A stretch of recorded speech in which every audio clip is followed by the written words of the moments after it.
It's definitely August now. I think our Whitney summer is coming to an end. We have some 99s in the forecast. I think it's supposed to be 98 today. This is not the season I enjoy, and neither does my garden. I started the Every Bit Counts challenge in mid-July because my garden is pretty much gone now. So this is the first week of the Every Bit Counts challenge that I've done. I'm putting them out daily on Instagram, but I'm releasing these in August so it can be part of the hashtag. Next Wednesday, I'll come out with another one of the second week of Every Bit Counts challenge. And I will still have my 2-week updates for the farm on Sunday. So you'll want to make sure to click the subscribe button to watch that Sunday update. First is the crushed red pepper. I have crushed red pepper from I think 2 years ago because I have so many cayenne peppers. This plant does really well for me.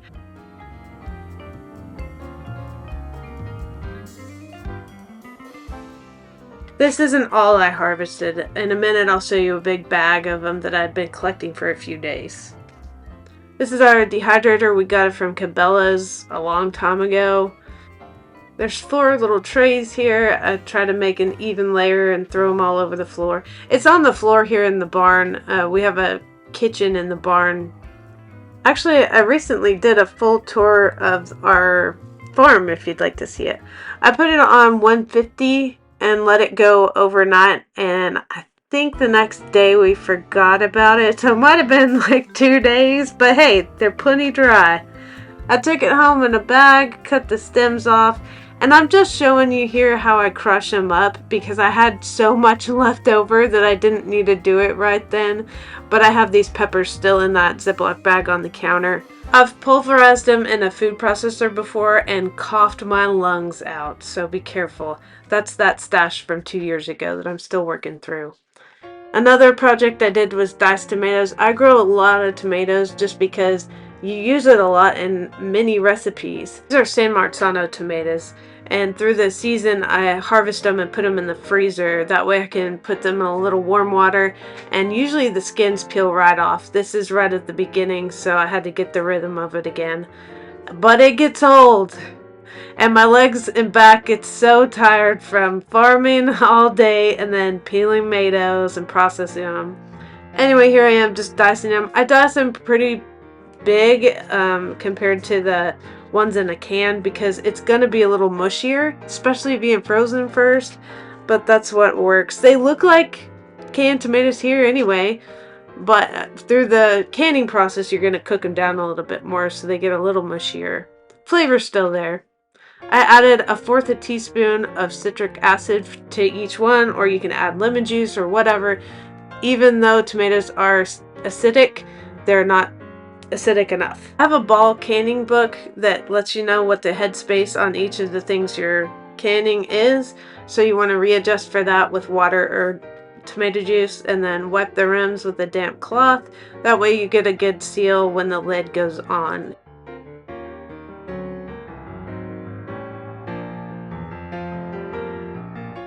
Then the little screw part goes on, only finger tight, that way air can escape if it needs to, and then process it for the given time and pressure that you need to for your elevation.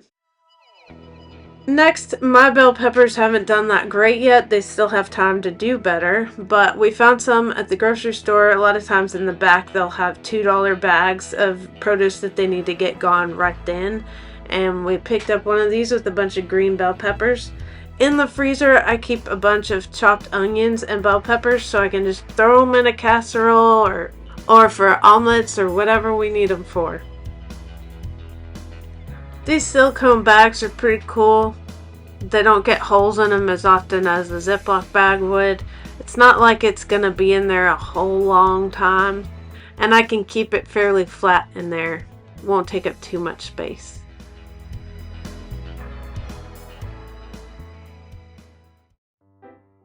Next is Rotel. I was unaware until I married my husband that there are people out there that don't know what Rotel is. It's diced tomatoes and green chilies, and we use it in everything. All casseroles, or put it in Velveeta cheese, and it's real good as a nacho cheese or queso, whatever. I add a little bit more to my Rotel, like these chopped onions from the freezer, and some more chopped bell pepper from a year ago that needs to be used up.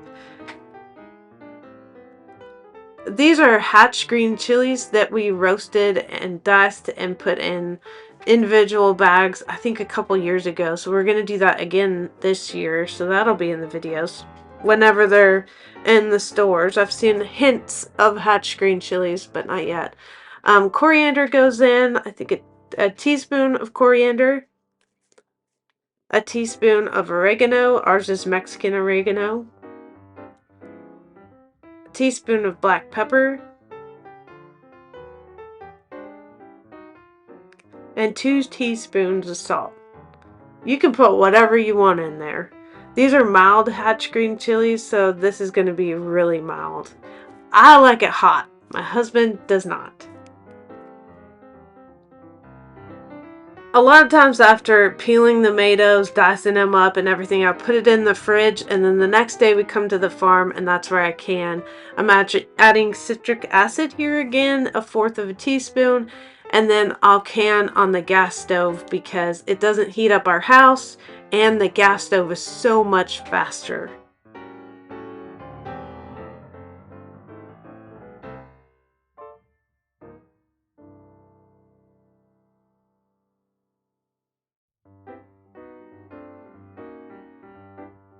I think I processed these for 35 minutes, and then I read later on that somebody else does a tomato product for less time, so I tried less time on the next thing I did. This next recipe comes from Mike Robinson. It's somebody Derek watches on the hunting channel, and we have a cow that we processed 2 years ago that we're trying to get through, and we had some short ribs that we don't like to eat, so we make broth out of it. And this is an extra fancy broth. If you want the recipe, we found his book used, I think, on Amazon, and I'll get you the name of that book and put it in these titles here. You had to roast the bones first and the meat, and then put it in here. This is just to show you that we made a broth. You don't have to do this recipe, and I don't know with the copyright laws, I'm not going to give you the exact recipe. But we left it overnight in the roaster, and in the morning I grabbed a strainer and put it in a pitcher, and then I carried it to the farm in those pitchers. There are plenty of broth recipes out there. A lot of times we just do it with water and some simple seasonings and bones. So don't come at me because I didn't give you a recipe. See how convenient this is? A lot of times if something's real fatty, it's up to you how much you want to keep on there, but if it makes a fat cap, I usually remove that fat cap. If there's some left in there, don't worry about it because it's unavoidable. You can also spoon off the grease off the top if you're worried about it.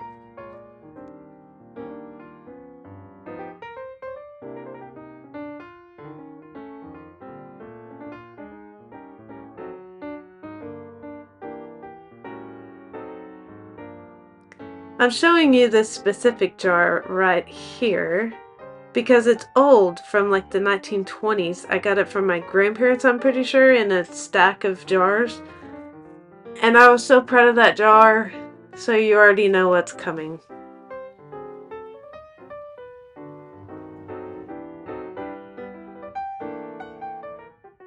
We run the canner while we're there at the farm, and we can keep an eye on it and everything to whatever time it needs to, and then the next day we come back and it's already lost the pressure and everything's room temperature, so I can take the jars out no problem. And here's where I found out it busted the bottom of my favorite jar. And those are like $35 for a jar. Here's what it looks like because I never took a video of later on, and obviously I had the camera too low. Next is beef. I think I did this actually first because like I mentioned, we had a cow processed a couple years ago. We need to get through that cow because we also have a moose and still a little bit of elk left from 3 years ago, so we need to get through meat in the freezer. Hunting season's around the corner, so we need to get through all this meat before he brings more home. Hopefully. Also, if you have a problem with voiceover, sorry not sorry, but I was attempting to talk, but the AC in the kitchen was running, and I am not about to do this without the AC.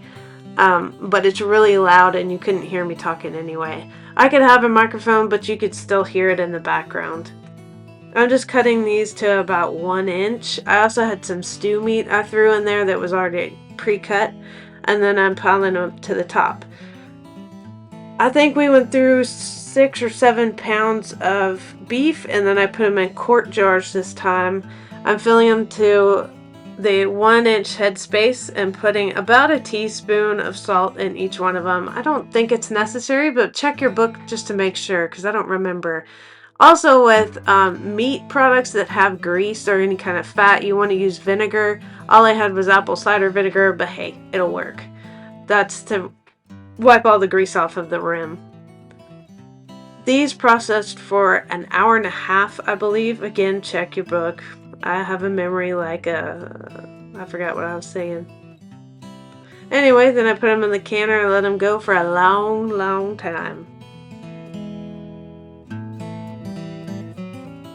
This is the next morning, and here's the big reveal. Next is butternut squash. I do mine as a puree, as a pumpkin substitute, because it grows a lot easier for me. I'm starting off with lining my cookie sheets with some foil, that way it's easy cleanup. Also, I'm allergic to something in the skin or something like that when it's raw, so it dries out my hands like real bad, so I put gloves on. Just scooping out the seeds here after I split it in half. I've now done 2 rounds of this puree. I have more on the vine that's still alive, but the squash bugs are everywhere, so I don't know if they'll make it or not. That's why I left them, but I don't know if I'll get another harvest. I'm just putting some olive oil all over the top of them. You don't have to do that. I don't think I remembered to do it on my second batch. But here they are, ready for the oven, 375 for 45 minutes. And then I just turn it off and leave it in there. That way it steams longer, and I leave it overnight.